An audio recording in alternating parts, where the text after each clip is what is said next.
Mateus capítulo 13, a partir do verso 1 ao verso 23. Hoje nós vamos ler a respeito da parábola do semeador. Nós vamos fazer essa leitura parcelada hoje. Nós vamos ler hoje essa primeira leitura dos versos 1 ao verso 9. Amém? A palavra do Senhor nosso Deus diz assim: naquele mesmo dia Jesus saiu de casa, se assentou à beira-mar, e grande multidão reuniu-se à volta dele, de modo que entrou no barco e se assentou, e toda a multidão estava em pé na praia. E muitas coisas lhe falou por parábolas, dizendo: eis que o semeador saiu a semear, e o seu semear, uma parte caiu à beira do caminho, e vindo as aves do céu a comeram. Outra parte caiu num solo rochoso, aonde a terra era pouca. Logo nasceu, visto que não tinha profundidade a terra. Saindo, porém, o sol queimou, porque não tinha raiz, secou-se. Outra parte caiu sobre os espinhos, e os espinhos cresceram e sufocaram. Outra, enfim, caiu em boa terra, deu fruto 100, a 60 e a 30 por um. Quem tem ouvidos para ouvir, ouça. Amém? Senhor nosso Deus e Pai, graças te damos pela palavra do Senhor sobre as nossas vidas. Nós te agradecemos, ó Pai, porque o Senhor nos tem alcançado por meio da tua semente em nossas vidas. Nós te agradecemos, ó Pai, porque o Senhor tem encontrado terra boa em nossos corações, terra fértil, ó Pai, em nós. Nos ajude a produzir frutos, ó Pai, de acordo com aquilo que o Senhor tem para cada um de nós. Nos faça, ó Pai, ser homens e mulheres, ó Pai, frutíferas no teu reino. Que o Senhor, ó Pai, nos abençoe e nos ajude a ser aquilo que o Senhor planeja que sejamos. É por isso que nós oramos agradecendo em nome de Jesus. Amém. Os irmãos podem se assentar. No capítulo 13 de Mateus é a terceira vez que nós vemos Mateus registrar um discurso de Jesus. Nós temos o Sermão do Monte, nós temos o sermão de ordenação dos seus discípulos à missão em capítulo 10, e aqui nós temos um terceiro sermão registrado por Jesus, por Mateus, da parte de Jesus.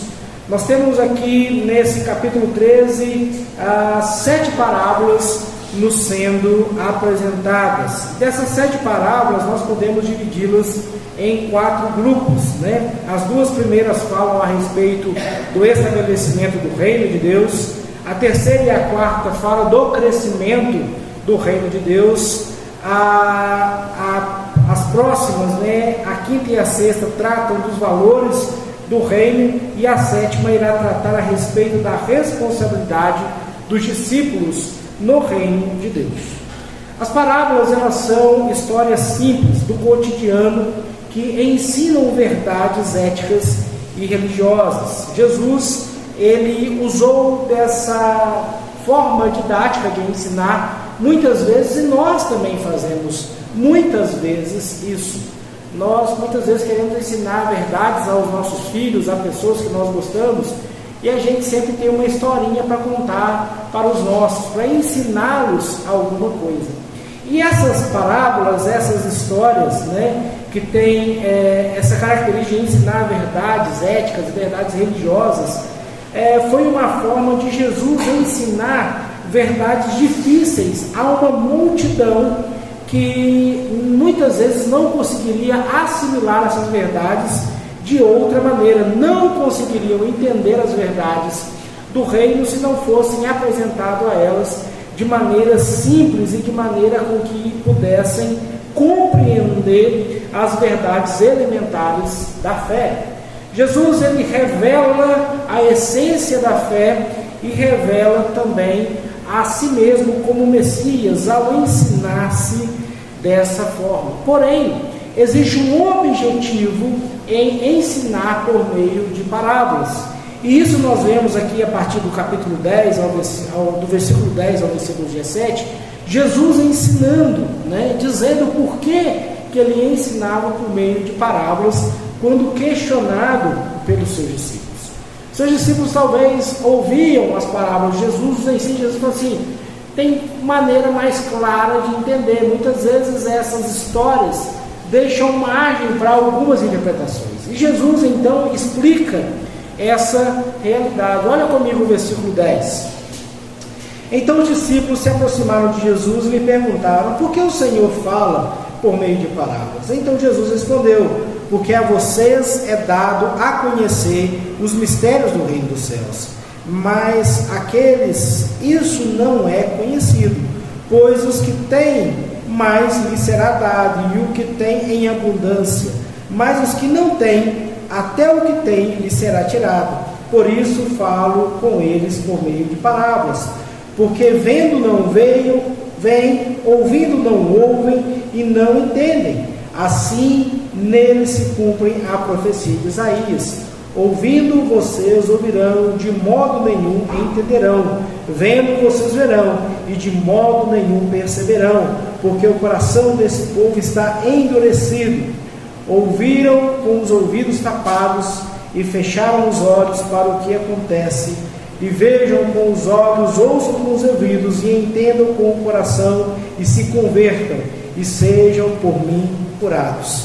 Bem-aventurado, porém, são os olhos de vocês, porque vocês veem. Bem-aventurados são os ouvidos de vocês, porque ouvem. Pois em verdade lhes digo que muitos profetas e justos desejaram ver o que vocês estão vendo, mas não viram, e quiseram ouvir o que vocês estão ouvindo, mas não ouviram. Jesus está aqui dizendo aos seus discípulos o privilégio que eles tinham de poder ouvir da boca dele essas mensagens. Por quê? Porque Jesus olhava para a multidão, olhava para aqueles que estavam ali ao seu redor e dizia: olha, eu não me engano com essa multidão. A grande maioria desses que estão aqui me seguindo estão ouvindo o que eu digo, estão vendo o que eu faço, mas não conseguem entender o verdadeiro motivo de eu estar aqui. Jesus é muitas vezes confundido com um milagreiro. Jesus muitas vezes é confundido com alguém que resolveria as necessidades daquele homem.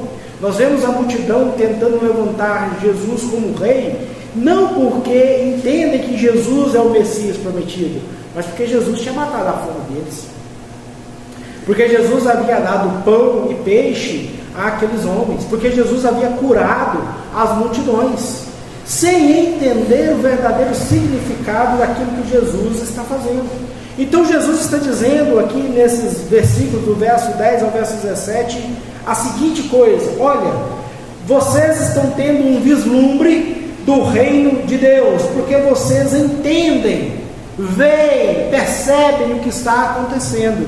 Porém, para esses outros que estão aqui ouvindo verdades do reino de Deus, não conseguem perceber a grandeza de Deus por meio das minhas palavras. Por mais que vocês tenham as janelas do reino abertas à vista de vocês, esses que não entendem, não percebem, não conseguem ver a beleza daquilo que está sendo revelado, têm as portas fechadas. Jesus está sendo aqui muito didático com os seus discípulos, muito direto aos seus discípulos, dizendo: olha, tem coisas que somente aqueles que realmente percebem a grandeza de Deus, realmente entendem a grandeza de Deus, podem dar a conhecer. E Jesus então, ele ensina essa grande verdade na parábola a que ele disse. Quando nós olhamos para essas 7 parábolas que acompanham aqui todo o capítulo 13, nós temos uma grande chave de interpretação das parábolas que se seguem: o entendimento dessa primeira parábola. Se nós não conseguimos entender essa primeira parábola, o que significa essa primeira parábola, nós não vamos conseguir entender as próximas que se seguem, nós não conseguiremos entender aquilo que está a caminho. Nós temos aqui revelado algo muito fantástico para nós. Primeiro, que Jesus ele se coloca em uma forma com que todos que estavam ali pudessem dizer: olha, eu estou entendendo o que Jesus está falando. Ele está falando algo do cotidiano daqueles homens. Jesus está falando a respeito do plantio e da colheita. Jesus está falando de algo que é natural para eles. Ele apresenta algumas verdades fundamentais expressas nas pessoas presentes, nas situações presentes nessa parábola.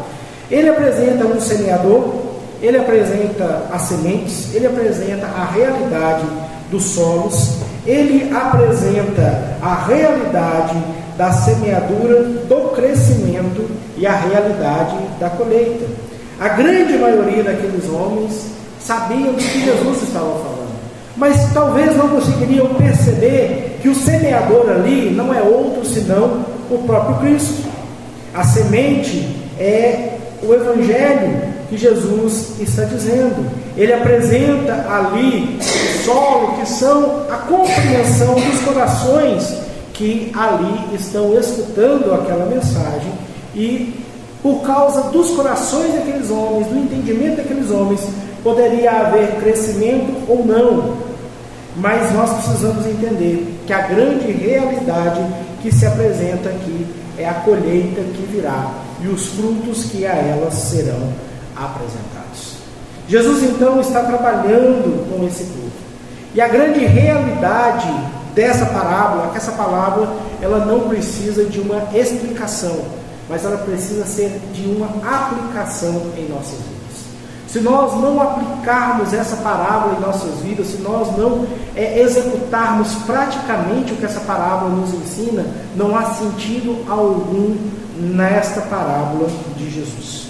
E Jesus então, ele explica essa parábola a partir do verso 18 ao verso 23, com um desejo, o desejo de que essa parábola fosse aplicada ao coração dos seus discípulos. Essa explicação, ela não foi dada à multidão, essa aplicação foi dada aos discípulos de Jesus, para que eles pudessem reconhecer e conhecer aquilo que Jesus estava fazendo por meio das suas obras ali na terra.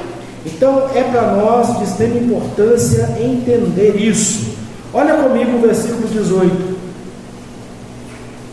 Ouça, portanto, o que significa a parábola do semeador. Jesus está dizendo aos seus discípulos: olha, vocês ficaram em dúvida com relação a essa parábola, vocês ficaram em dúvida e vieram me perguntar por que eu falo assim? Então deixa eu explicar a grande realidade para vocês. Cada um dos tipos dos solos apresentados representam uma coisa distinta. Nós temos aqui a apresentação do primeiro solo. Vamos voltar lá no versículo 4 do capítulo 13, onde a palavra de Deus diz: e ao semear, uma parte caiu à beira do caminho, e vindo as aves a comeram. E aí nós podemos caminhar ao verso 19, aonde nós temos a revelação, a explicação de Jesus a respeito disso. Versículo 19: todos que ouvem a palavra do reino e não compreendem, vem o maligno e arrebata o que lhe foi semeado no coração. Esta é a que foi semeada à beira do caminho. Nós temos aqui um trecho da plantação que é chamada de a beira do caminho. Ou nós podemos entender como um coração endurecido que é incapaz de ouvir e compreender o que lhe é dito. Nós podemos entender esse primeiro coração à luz do profeta Ezequiel, no capítulo 33, versículo 32, onde ele diz: eis que tu és para eles como uma canção de amores, de que tem voz suave e que tange bem, porém ouve as tuas palavras, mas não as põe por obras. O profeta Ezequiel está dizendo aqui que o Senhor está falando de maneira com que o povo ouve e fala: olha que canção de amor magnífica, que canção de amor maravilhosa, que coisa fantástica ele está dizendo, que voz suave nós estamos ouvindo. Mas na verdade eles não entendem a profundidade daquilo, porque não conseguem colocar em realidade, por obras, não conseguem colocar em prática aquilo que eles estão ouvindo. É exatamente o que acontece aqui com esta realidade da beira do caminho. Nós temos que entender que Jesus está falando aqui de um período completamente rural e que cerca de arame farpado não era uma realidade para aquele povo. Haviam campos e mais campos de diferentes pessoas, e esses campos eram demarcados por fronteiras naturais, pedras, montanhas, e outros obstáculos, e inclusive caminhos que eram feitos pelos próprios homens ao percorrer ali os campos. Todo mundo aí já andou por uma trilha, né? Você está andando aí, de repente você está lá na roça e você quer ir de um lugar ao outro e você tem que atravessar um grande pasto, uma grande área de vegetação, e de repente você encontra no meio do caminho um trilhinho de terra batida. E você anda por aquele trilho e você percebe que ali não nasce nada. Ali não tem muitas plantas que nascem, tem mato dos dois lados, árvores dos dois lados, mas naquele caminho, aonde as pessoas, os animais passam, não há o nascimento de vegetação. Por quê? Porque ali é um lugar chão batido, é um local de trânsito, é à beira do caminho, é aonde as pessoas trafegam, os animais passam, impedindo o quê? A formação, né, de vegetação ali.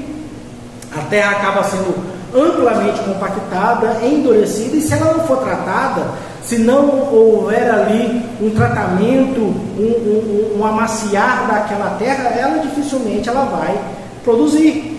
Ela dificilmente irá produzir alguma coisa, a não ser que muito devagar uma planta venha e nasça ali, e se ninguém passar por cima dela, se ninguém arrancar aquela planta, se ninguém pisar aquela planta, ela então vai conseguindo, por meio das suas raízes, amolecer aquele terreno, entranhar naquele terreno, e é um processo demorado, um processo longo, até tomar aquela área que é toda pisoteada ali, claro que é toda amassada ali e tornada uma relação dura. Quando nós olhamos para esse texto, nós temos alguns paralelos, né? Nós temos Marcos capítulo 4, versículo 1 ao 9, que vai narrar essa passagem, e nós temos Lucas, do capítulo 8, do versículo 4 ao versículo 8. Lucas, ele nos fala uma realidade que não nos é apresentada aqui em Mateus. O que Lucas nos fala lá no versículo 5? Lucas fala que essa beira do caminho é aonde as sementes são pisadas, as sementes são pisoteadas. Essa é uma realidade do solo pisado, é a realidade do solo que é constantemente pisoteado, impedindo o crescimento de qualquer outra situação. E quando Cristo está explicando lá em Lucas, no capítulo 12, né, no capítulo 8 de Lucas, versículo 12, Jesus explica, Lucas registra uma outra explicação de Jesus. Jesus diz assim: estes são os que ouvem, depois vem o diabo e tira-lhes do coração a palavra, para que não se salvem crendo. Nós temos aqui um paralelo entre o que Mateus está dizendo e Lucas está dizendo. Nós temos aqui uma terra pisoteada, uma terra dura, uma terra árida, aonde nós temos uma realidade. Eles ouvem, mas não compreendem. O maligno arrebata o que lhe foi semeado do coração, impedindo que eles reconheçam, creiam naquilo que Deus está falando. Nós temos que entender uma coisa muito simples e uma realidade muito pertinente quando nós estamos anunciando o Evangelho. A semeadura do Evangelho, o anúncio do Evangelho atrai Satanás. Que é isso, pastor? Você está falando então que existe quando a gente prega o Evangelho para alguém, a Satanás é atraído por isso? É isso que Deus está falando aqui por meio da sua palavra, isso que Jesus está nos confirmando aqui. Aonde a semente é lançada, Satanás está ali para roubar a semente, para roubar o Evangelho do coração daqueles homens. O evangelismo não é uma simples semeadura da palavra, não é um simples anúncio da palavra. Aquele campo de sementes se torna um campo de batalha, se torna num campo da disputa, de o evangelho adentrando o coração de alguém, a mensagem da paz, o anúncio de Cristo ao alcançar o coração de alguém, e Satanás buscando ativamente destruir as palavras do semeador no coração daqueles de quem ouvem. É por isso que nós temos aqui essa expressão no capítulo 4, aonde as aves comem, em Lucas, aonde os pés pisam na semente, Em ambas as explicações, tanto no Evangelho de Mateus quanto no Evangelho de Lucas, nós temos a ação de Satanás na busca, no impedimento do entendimento daqueles que são homens e mulheres de corações endurecidos, homens e mulheres de corações emburrecidos pelo seu próprio entendimento. Eles ouvem, mas não entendem. Eles veem, mas não conseguem entender o que está acontecendo. É exatamente o que o profeta Ezequiel está dizendo. Olha que palavra linda, que coisa maravilhosa. Ah, como é bom ouvir a respeito das palavras de Deus. Como é bom ouvir a respeito de como Deus é grande, como Deus é bom. Mas aquela palavra não faz diferença nenhuma no coração e na vida de quem ouve, porque o seu coração está verdadeiramente endurecido, a sua mente está completamente cauterizada contra a palavra do Evangelho. Nós temos aqui então um segundo solo que se apresenta. Os versículos 5 e versículo 6, a palavra de Deus nos diz: outra parte cai em solo rochoso, aonde a terra era pouca, e logo nasceu, visto que não era profunda terra. Saindo, porém, o sol queimou, porque não tinha raiz, secou-se. E aí, Jesus vai explicar nos versículos 20 e 21, aonde ele diz: o que foi semeado em solo rochoso, este é aquele que ouve a palavra, logo a recebe com alegria, mas não tem raiz em si mesmo, sendo de pouca duração. Quando chega a angústia ou a perseguição por causa da palavra, logo se escandaliza. Um solo rochoso é bem diferente de um solo pedregoso, aonde o agricultor está pronto para lançar as suas sementes. Ele limpa o solo, ele prepara o solo, ele remove ali as pedras que podem atrapalhar o processo do plantio e da colheita. Mesmo que algumas pedras possam permanecer enterradas, mesmo que isso possa permanecer ali por algum tempo, assim que elas forem encontradas, elas serão removidas. A realidade aqui era de algo comum à geografia de Israel. Havia partes no solo de Israel que eles eram incultiváveis. Por quê? Porque aparentemente era uma terra limpa, que até aceitava uma boa preparação superficial, tinha ali 10, 15 centímetros de terra, tranquilo. Porém, poucos centímetros abaixo da superfície existia uma grande laje de pedra calcária, que impedia a fixação mais profunda das raízes. Ela até permitia um avanço rápido nas primeiras semanas, uma evolução envolvente das plantas nos seus estágios iniciais. Porém, ao ouvir as dificuldades, elas logo secavam. Olha comigo o versículo 20. O que foi semeado em solo rochoso é este que ouve a palavra e logo recebe com alegria. Recebe com alegria por quê? Porque ela não tem raiz em si mesmo, ela cresce rapidamente ali, mas ela não suporta as dores, as angústias que o Evangelho pode trazer. Um coração superficial não avalia os custos do discipulado. Recebe com uma alegria contagiante, porém não suporta as primeiras dores, as primeiras angústias, as perseguições e logo se escandaliza. Nós temos que entender aqui, irmãos, que a palavra escândalo não é o que nós estamos acostumados hoje. Quando nós escutamos a palavra escândalo, nós pensamos em algo vergonhoso, nós pensamos logo aí numa briga, num barraco, em uma situação em que pessoas são constrangidas. A palavra escândalo ela tem uma finalidade diferente aqui. O escândalo aqui é uma completa desistência, um abandono, uma rejeição completa. Um coração superficial tem prazer em ouvir sermões, ele gosta das verdades expostas, ele até compartilha da doçura do Evangelho, chora ao ouvir os apelos da palavra de Deus, porém não entendem a autonegação, o sacrifício, o serviço e o sofrimento. E quando precisam carregar a sua própria cruz recusam servir a Cristo, eles logo abandonam, porque eles dizem: não é esse o evangelho que me foi apresentado. Quantas pessoas estão procurando para si um Deus segundo o seu próprio coração, segundo o seu próprio entendimento, e querem servir um Deus criado por ele mesmo? Eu não vou àquela igreja, porque naquela igreja eles apresentaram um Deus que eu não concordo. Espera aí, qual é o Deus que está sendo apresentado? Qual é a realidade que está sendo apresentada? Você está conhecendo um Deus que é santo, que é justo, que é misericordioso, mas é um Deus que não se contamina com o pecado, que busca a santidade? É um Deus que não muda de opinião?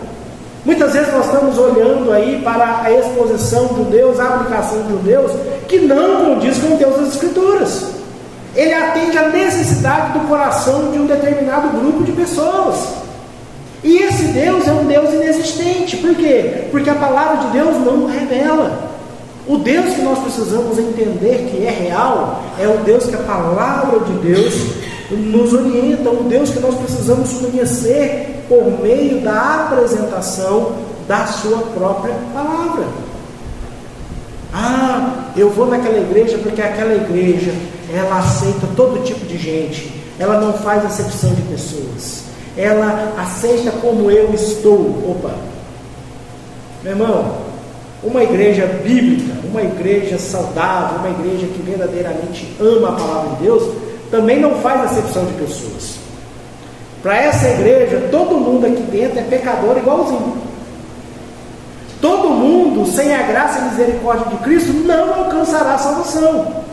Só que, infelizmente, nós temos aí alguns evangelhos sendo apresentados, alguns tipos de pseudo-evangelhos sendo apresentados, que dizem que pecados não são mais pecados, que problemas não são mais problemas, que uma vida sem santidade não é uma dificuldade mais para se chegar a Deus.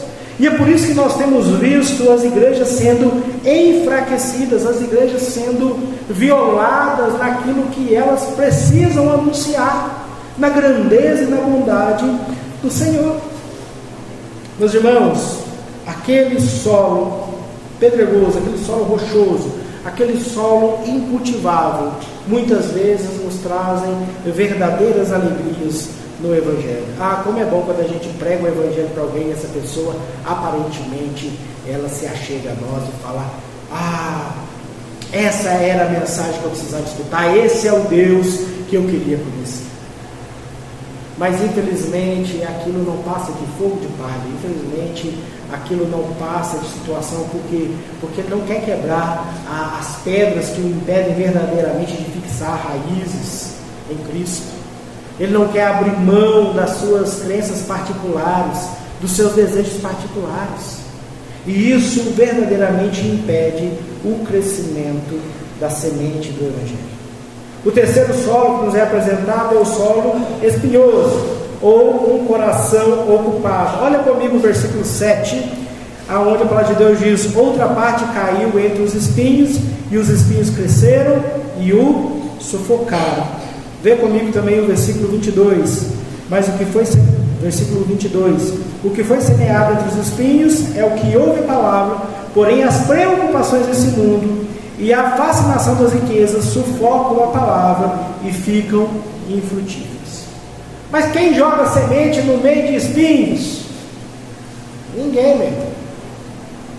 Ninguém joga semente no meio do espinho, ninguém joga semente no meio do mato, ninguém joga semente em meio às pragas. Todos nós aqui já plantamos alguma coisa na vida, nem que seja uma plantinha em casa, uma cebolinha, uma salsinha, nem que seja um pezinho de feijão, um algodão, quando você estava no pré na escola, você já plantou. E para fazer com que uma semente cresça, ela precisa do quê? Do ambiente propício ao crescimento. Eu posso até fazer um grãozinho de feijão nascer num algodãozinho molhado. Eu posso até fazer um tanque de alpiste nascer num copinho descartável cheio de areia. Mas eu vou fazer o pé de feijão produzir naquela situação? Eu vou fazer o alpiste crescer e produzir naquela situação? Eu vou fazer com que uma horta sobreviva em meio às tiriricas? Eu vou permitir com que uma lavoura de café sobreviva se ela estiver totalmente tomada e contaminada dos cipós, do mato, das ervas daninhas? Não. Mas, meu irmão, quando você vai plantar, o que você faz? Você limpa o solo, você prepara o solo, você planta da melhor maneira possível. O grande problema da erva daninha, o grande problema dos espinhos, o grande problema dos abrolhos é que eles estão escondidos aonde nós não conseguimos perceber. E no primeiro sinal de chuva, quem é o primeiro a nascer? Aquilo que a gente plantou ou a erva daninha?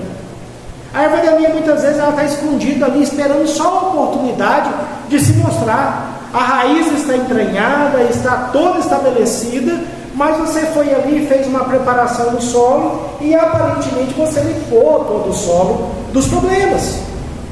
Mas acontece que o Evangelho, muitas vezes, a semente lançada aonde existem espinhos, ele até encontra um solo fértil, um solo saudável, mas há raízes profundas de amarguras, de problemas, de situações que precisam ser profundamente tratadas, que impedem não o nascimento da semente, mas o crescimento eficaz daquela semente, sufocando e impedindo que aquela semente consiga absorver todos os nutrientes necessários para a vida. Um coração ocupado dá ouvido a tudo quanto passa à sua frente, se distrai com outras coisas, enquanto um coração ocupado busca para si as riquezas, as ambições, as situações da vida, ela acaba por se tornar infrutífero, não porque a semente do Evangelho não brota ali, mas porque, por causa das grandes preocupações, aquele solo se torna improdutivo, aonde há uma competição tremenda pelas coisas, pelo nutriente, pela situação da vida. Meus irmãos, nós temos aqui um solo bastante preocupante, um coração bastante preocupante. Pessoas que ouvem o Evangelho, entendem o Evangelho, mas não conseguem viver plenamente o Evangelho por causa das situações da vida. Ah, como eu queria estar melhor financeiramente. Ah, como eu queria receber tal bênção. Ah, como eu queria resolver tal situação. Ou escuta de tudo, em todo qualquer lugar, e essas coisas que escutam o impedem verdadeiramente de servir ao Senhor e adorá-lo. Meus irmãos, a internet é uma bênção. E ai de quem fala mal da internet perto de mim. Se você estiver tendo problema com a internet, é porque você está andando por lugares escuros, aonde você não deveria andar. Meu irmão, se você souber utilizar a internet da melhor maneira possível, você vai ser amplamente abençoado. Você tem ali oportunidade de aprender tudo e fazer tudo. Se você quer fazer uma faculdade hoje, você com o celular na mão e um plano de internet, você faz uma faculdade. Se você quiser fazer um curso profissionalizante com o telefone na mão e uma internet, um computador, você faz um curso profissionalizante.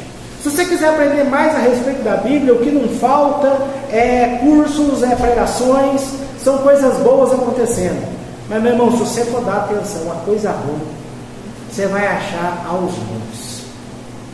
O grande problema é que muitos crentes hoje em dia, ele não lê a Bíblia, ele não estuda a Bíblia, ele não lê bons livros, ele não acompanha bons teólogos, ele não confia nem sequer no seu próprio pastor, mas ele escuta um Zé Dendágua que aparece na internet, que não faz a menor ideia de onde ele veio, e ele fala uma baboseira, uma asneira, e aquilo se torna uma realidade, uma verdade. Por quê? Porque eu ouvi na internet, porque eu ouvi alguém me falando, e ele tem alguns argumentos que são muito bons. Baseado em quê? Esse é o grande problema. Aonde nós temos baseado as nossas convicções? Aonde que nós, como servos de Deus, temos baseado o nosso entendimento? Recentemente agora, ali num grupo de pastores que eu participo, teve um pastor lá compartilhando uma dificuldade que ele tem. Lá na internet tem um camarada que fala mal das traduções bíblicas, dizendo que as línguas originais não são confiáveis. Ah, porque os originais não são originais. A única versão que é confiável é a versão tal, porque ela foi feita uma tradução de tal tradução. E aí endeusam e idolatram uma vertente, uma tradução, como se ela fosse inerrante. Meus irmãos, se você for parar para analisar, existem traduções melhores do que outras. Existem traduções bíblicas em português que são excelentes, outras que são lamentáveis. Mas você duvidar que os autores originais, os textos originais, as línguas originais não são confiáveis, você tirou isso da onde? Porque fulano de tal, que nasceu há 20 anos atrás, leu que não são confiáveis, ou disse que não são confiáveis. Meu irmão, é por isso que a gente tem a tradição, é por isso que a gente tem as confissões de fé, é por isso que nós temos estudiosos, é por isso que nós temos eruditos em nosso meio, é por isso que nós temos bons teólogos em nosso meio, para nos comprovarem que algumas coisas são aquilo que exatamente são. Quando a gente pega o amontoado de escritos que há, o amontoado de pergaminhos que há, de coisas antigas que existem e elas são comparadas entre si, nós conseguimos encontrar e entender a veracidade daquilo, porque imagina você com um escrito que tem pelo menos 500, 600, 700 mil cópias daquilo, e elas são postas uma do lado da outra e são comparadas, e você consegue encontrar as mesmas coisas nessa 1000 cópias, nas milhares de cópias presentes. Se todas estão iguais, em tempos diferentes, em contextos diferentes, em povos diferentes, significa o quê? Que aquilo é aquilo, que não houve uma adulteração. Mas vem um sozé que mal fala português e vem falar que o cara que escreveu, que copiou, pecou. Aí o pior de tudo é que existem pessoas fiéis, pessoas que até amam a palavra de Deus, se enveredando por esses caminhos. Por quê? Porque acham a argumentação desse tipo de gente muito mais convincente do que chegar para um bom pastor, um bom teólogo e perguntar: o que você me fala disso? Meus irmãos, como pastor, eu tenho algumas alegrias e ao mesmo tempo eu também tenho algumas tristezas. As alegrias que eu tenho são evidentes. Então, quando a gente vê a igreja crescendo, os irmãos crescendo em graça do conhecimento, as coisas acontecendo, a família crescendo, a gente fica extremamente alegre, contente com essa situação. Mas quando a gente vê também as pessoas regredindo na fé, isso preocupa a gente. Pessoas que deveriam estar sendo mais ativas na igreja do Senhor e têm a oportunidade de serem mais presentes, mais ativas, e não participam. Não querem conhecer, não querem crescer no entendimento, na graça da palavra de Deus. Não se ocupam nem sequer de ler o texto bíblico. São como esses corações aqui, cheios de ervas daninhas. As raízes acabam trazendo preocupações que o afastam da verdade central do Evangelho. E aí qualquer coisa serve para alimentar o coração dessa pessoa. Meus irmãos, quando eu vejo pessoas que terceirizam a sua vida devocional por meio de videozinho no Instagram, videozinho no YouTube, alguma coisinha que vem e fala: nossa, como é Deus é bom, falou ao meu coração. Imagina, meu irmão, se você está sendo abençoado porque você viu alguém falando algo a respeito de Deus, se você estivesse conhecendo por você mesmo o que Deus pode falar ao seu coração, como é que você seria abençoado? Como é que você seria edificado? Se você permitisse que a palavra do Senhor enraizasse verdadeiramente na sua vida, no seu coração, e você pudesse crescer no conhecimento e na graça do Senhor. Em solos assim, é preciso matar as coisas que ocupam e tiram a beleza do Senhor. Mas graças a Deus, o Senhor Jesus nos fala de um último tipo de solo, solo bom, um coração frutífero. Versículo 8, a palavra de Deus nos diz: outra, enfim, caiu em boa terra e deu frutos, 100, 60 e 30. Versículo 23 explica exatamente esse texto. Mas o que foi semeado em boa terra é o que ouve a palavra e a compreende, e frutifica, e produz 100, 60 e 30 por um. O solo fértil é um solo macio, diferente das trilhas à beira do caminho, profundo, diferente do solo rochoso, limpo, diferente das terras cheias de praga. Um solo como este tem bastante espaço para produzir vida. Um coração fértil ouve, compreende a palavra de Deus, assim pode produzir fruto. Jesus está ensinando que o verdadeiro crente produz fruto. A árvore é conhecida pelo fruto. Nenhum outro tipo de coração pode verdadeiramente frutificar se não for um coração fértil, um coração sedento. É importante lembrar que o semeador deve semear a palavra de Deus. E infelizmente muitos semeadores estão por aí enviando sementes de doutrinas humanas, que não são a palavra de Deus. Estão ensinando aquilo que não deveriam ser ensinado. Esses ensinos são como ervas daninhas, capazes de sobreviver e penetrar até mesmo os corações mais endurecidos, parasitar aquilo que porque é agradável aos ouvidos e faz bem ao coração de pessoas incautas. Meus irmãos, eu tive essa semana passada fazendo uma visita e cheguei lá, tinha um pé de fruta, né? um pé de laranja, limão, alguma coisa assim, e eu pude ver que já tinha algumas florzinhas nascendo lá, né? E eu estava olhando as flores, né? E quando eu olhei, né, eu vi ali as florzinhas brancas, característica dos cítricos. Porém, eu também vi algumas flores diferentes ali. E eu vi uma florzinha roxinha, uma florzinha mais rosinha. Eu falei, mas que pé de limão diferente, que flor diferente. E eu percebi que aonde tinha aquela florzinha roxinha, rosinha ali, não tinha muita folha, não estava muito legal. E eu olhei assim, vi uma folha mais larga, olhei, bati o olho naquilo, e eu vi uma linda orquídea ali estabelecida. Bonitinha mesmo, uma florzinha pequenininha, orquídea. Quando eu bati o olho e olhei, a árvore estava quase que inteira tomada daquela orquídeazinha, uma florzinha pequenininha, rosinha, roxinha, bonitinha a florzinha. O problema é que a orquídea, apesar de ser muito bonita, ela é um parasita. E ela, para poder florir e crescer, ela precisa tirar nutriente de algum lugar. E para ela se nutrir e ficar bonita, ela precisa matar onde ela está colocada. E aquela árvore, aquele pé de fruta, né, ali, não sei o que era, estava sofrendo o quê? A infestação de uma bela coisa.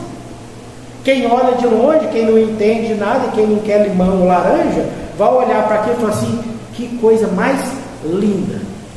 Eu queria uma árvore assim lá em casa, cheia de orquídea.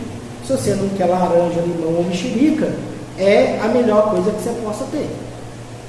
Assim também é o coração. Assim também é o coração daquele que deve buscar o Senhor.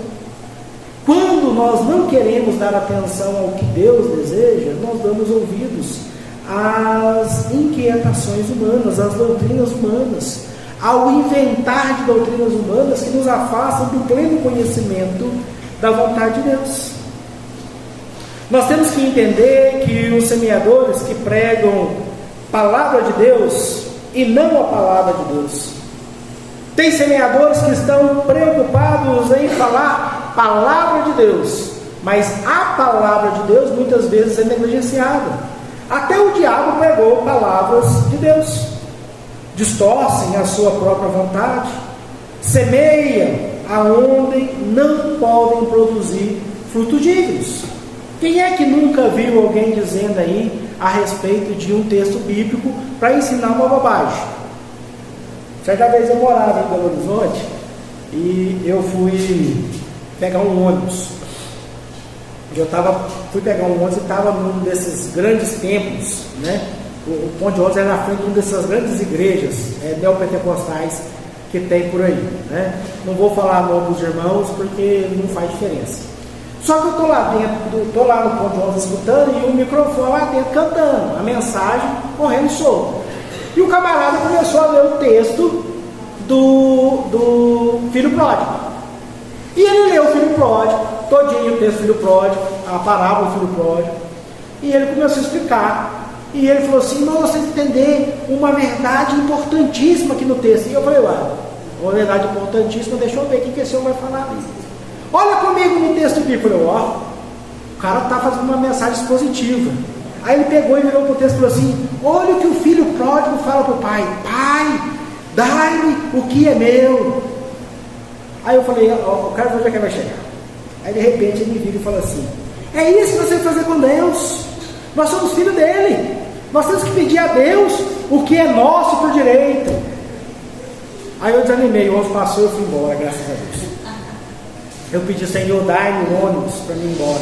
E o Senhor enviou o ônibus para mim ir embora. Meus irmãos, infelizmente pessoas pegam a palavra de Deus e distorcem a palavra de Deus para aquilo que lhe é conveniente. O filho pródigo, que é o vilão da história, se tornou um mocinho na voz daquele homem. Por quê? Porque ele teve a coragem de chegar a Deus e falar: Deus, dá o que é meu. Meu irmão, se Deus fosse dar o que é seu, o que você merece, que você precisa, a história sua não seria a história do filho pródigo. Talvez você seria o rico da história do rico Lázaro, lá no inferno sedento, olhando para o seio de Abraão, pedindo: permite que Lázaro, o pobre, o mendigo, molhe o dedinho na água e alivie aqui um pouco da minha aflição. Meus irmãos, se nós formos dar ouvido a tudo aquilo que homens usam da palavra de Deus para enganar o coração daqueles que estão sedentos da palavra de Deus, nós estaremos em uma situação complicadíssima, porque em todo tempo nós vemos as palavras do Senhor sendo usadas contra o próprio Senhor. Qual que é a conversa de Satanás para Eva no jardim? O que o Senhor disse para você? Ele falou que você não pode comer de árvore nenhuma? Não, o Senhor falou que eu posso comer de todas. Aí, se é de todas, está lá, come? Não, aquela eu não posso comer não. O que o Senhor falou para você? Você vai morrer? Morrer de nada. Você vai ser igual. Meus irmãos, infelizmente nós temos pessoas envolvidas por Satanás para ensinar doutrinas malignas, usando a palavra de Deus para pessoas que não entendem da palavra de Deus. É por isso que nós precisamos, como crentes do Senhor Jesus, nos ater ao conhecimento da palavra de Deus. E por fim, nós precisamos entender e lembrar certamente que cada semente que alcança um coração fértil produzirá fruto, porém em diferentes proporções. Pastor, mas por que fulano de tal é mais abençoado do que eu? Por que fulano de tal ele produz mais no reino de Deus do que eu? Porque talvez, meu irmão, ele é o que produz a 100 e você é o que produz a 30. O importante não é o quanto você vai produzir, o importante é que você é uma semente que produziu alguma coisa. Você não pode ser infrutífero no reino de Deus. Deus tem filhos diferentes. Deus tem situações diferentes. Deus nos coloca em posições diferentes. Pedro é um homem que negou Jesus, que na primeira mensagem 3.000 pessoas converteram. Eu não me lembro de ter negado Jesus publicamente hora nenhuma. E eu posso contar nos dedos quantas pessoas que eu preguei o Evangelho e que falaram: não, eu vou seguir a Cristo por causa da mensagem anunciada. Meu irmão, se a gente for comparar a nossa vida, os frutos que nós produzimos com o fruto do nosso irmão, a gente vai acabar nos frustrando, porque meu irmão é diferente de mim, graças a Deus. Talvez o seu irmão que está sentado ao seu lado vai produzir frutos a qual você jamais será capaz de produzir. Ele vai anunciar o Evangelho a pessoas a quais você nunca vai ter a oportunidade de anunciar o Evangelho. Talvez ele vai chegar aonde você nunca teve a oportunidade de chegar. Mas a grande verdade é que nós precisamos produzir frutos sementes, para que essas sementes possam ser lançadas aonde nós estamos. Quem faz a mudança na vida das pessoas não é o semeador, é a semente que alcança os seus corações. Ah, pastor, bacana, muito bom, excelente, a gente precisa entender essas verdades. Mas como é que eu posso aplicar isso na minha vida? Primeira coisa, meus irmãos, nós não podemos subestimar as forças opositoras à semeadura. Jesus termina a parábola dizendo no versículo 9: quem tem ouvidos para ouvir, ouça. É isso que ele fala aí? Quem tem ouvidos para ouvir, ouça. O que Jesus está dizendo? Olha, prestem atenção. Quem tem a capacidade de entender, entenda. Quem tem a capacidade de ouvir, ouça. Por quê? Porque o diabo, o mundo, a nossa própria carne, a nossa própria natureza, eles se unem para tentar impedir a conversão dos pecadores à semente lançada em nossos corações. Nós enfrentamos oposições pelo Evangelho de todos os lados. Os amigos nos falam contra, a família nos fala contra, os nossos próprios desejos nos falam contra. Por isso que nós não podemos nos iludir achando que não há uma batalha espiritual acontecendo. É Deus buscando os seus e Satanás tentando enganar o seu povo. Satanás tentando derrubar aqueles que são alcançados da graça e do entendimento e tentando impedir que aquele homem ou aquela mulher frutifique do Senhor. Você reparou que o terreno espinhoso não impediu o nascimento do Evangelho, da semente plantada? Impediu o quê? Que ele frutificasse, mas não impediu que a semente crescesse, não impediu que estabelecesse ali o Evangelho. Ele mata o Evangelho, ele não permite a frutificação. E muitas vezes nós caímos nas armadilhas dos opositores da nossa alma, nos impedindo de verdadeiramente conhecer. Segunda lição: aparências enganam. Nem todos os que dizem Senhor, Senhor entrará no reino dos céus. Crente sem perseverança não existe. Não há conversão sem perseverança. Muitos dizem Senhor, Senhor, mas estão longe do Senhor. Por quê? Porque com os seus lábios louvam o Senhor, mas com os seus corações blasfemam contra a santidade de Deus. Meus irmãos, eu sei que é difícil. Eu sei que é difícil. Nem sempre nós estamos com vontade de ir à igreja, nem sempre nós estamos com vontade de ler a Bíblia, nem sempre nós estamos dispostos a ter uma vida de oração, nem sempre nós estamos dispostos a prestar conta das nossas vidas para alguém, nem sempre nós estamos dispostos a seguir um caminho estreito e apertado. Mas tem momentos que a alegria do Senhor transborda em nós, e nós achamos que a nossa vida é feita de circunstâncias. Meu irmão, sabe aquele irmão que você conhece, aquela pessoa que você conhece, que ele parece crente, ele tem jeito de crente, ele tem cheiro de crente, ele tem palavras de crente, ele fala até a gíria dos crentes, ele chama você de vaso, ele chama você de bênção, ele chama você de abençoado, ele fala das bondades da bênção de Deus sobre a sua vida, e ele tem uma palavra boa para dizer para você, fala: Deus é bom, Deus é fiel, Deus é maravilhoso. Mas quando acontece um problema na vida dele, é o primeiro a assumir a comunhão. Cuidado com esses, porque esses parecem dos nossos, mas não são dos nossos.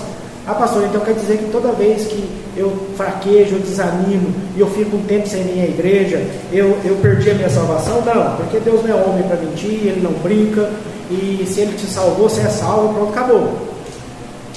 Mas tem muita gente que parece crente e não é. Tem muita gente que parece eleito de Deus, mas não é. E tem muita gente enganando outros com essa falsa impressão de santidade. Não existe conversão sem perseverança. Não existe mudança de vida sem enfrentar as situações do dia a dia.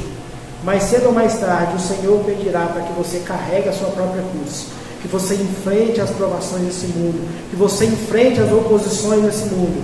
E se você não o fizer, é uma prova de que você verdadeiramente não é convertido pela palavra do Senhor. Terceira e última aplicação sobre a nossa vida nós precisamos entender que a verdade da semente lançada é tão poderosa que pode até mesmo entrar em terrenos aparentemente impróprios para gerar vida. Espinhos podem ser arrancados, pedras podem ser quebradas, terrenos duros, baldios, podem ser arados. Esse tipo de terreno pode vir a frutificar, pode vir a crescer e pode vir a produzir a 100, a 60 e a 30 por um. Meus irmãos, nós estudamos recentemente contra a blasfêmia do Espírito Santo. O que é blasfemar contra o Espírito Santo? É dar a Satanás aquilo que é da autoria de Deus, correto? É dizer que Satanás faz aquilo que é da autoria de Deus. Qual que é a função do Espírito Santo sobre nós? Convencer o homem do pecado, da justiça e do juízo. Se nós dizemos com a nossa boca, ou cremos que alguém não pode ser transformado pelo Espírito Santo de Deus, que Deus não pode salvar a esse ou aquele, dizer não, esse aí já foi completamente tomado por Satanás, nós estamos dizendo o quê? Que Deus é incapacitado de salvar a vida de determinada pessoa, e dizemos que aquela pessoa que tem tudo para ser um filho de Deus, na verdade é um filho de Satanás. De certa forma nós estamos blasfemando contra aquilo que o Espírito Santo de Deus pode fazer. Meus irmãos, a nossa função não é converter o coração daqueles a quem nós anunciamos a palavra. A nossa função é o anúncio, é o lançar da semente. Mas saiba que semente você está lançando. Eu queria tanto que minha mãe, que meu pai, que minha tia, que meu filho, que meu sobrinho, que meu vizinho, que meu esposo, minha esposa se convertesse ao Evangelho. Eu também. Só que para isso é preciso ouvir o Evangelho. Se você não conhece o Evangelho e não prega o Evangelho, como é que alguém vai ser transformado pelo Evangelho se você nunca falou do Evangelho para ele? Eu queria tanto plantar esse milho aqui e comer uma pamonha daqui uns tempos. Aí você mete soja no chão, você vai comer milho aonde? Você quer que aquela pessoa seja salva pelo poder do Evangelho, mas em vez de você falar do Evangelho, você fala de tudo menos do Evangelho. Como é que você quer que aquela pessoa se converta ao Evangelho? Você confunde Evangelho com prosperidade, você confunde Evangelho com bênção, você confunde Evangelho com experiência. E como é que você quer que aquela pessoa seja alcançada pelo Evangelho se você não fala da grande realidade da vida dela? Você é um pecador miserável, afastado de Deus, mas existe uma solução para a sua vida. Cristo, homem, morreu na cruz para transformar a sua vida e te trazer uma nova realidade. Se há uma coisa que a gente precisa aplicar na nossa vida, meus irmãos, é que existe uma verdade poderosa que é capaz de transformar os terrenos mais áridos que nós conhecemos em solo frutífero, por causa da mensagem do Evangelho. Amém?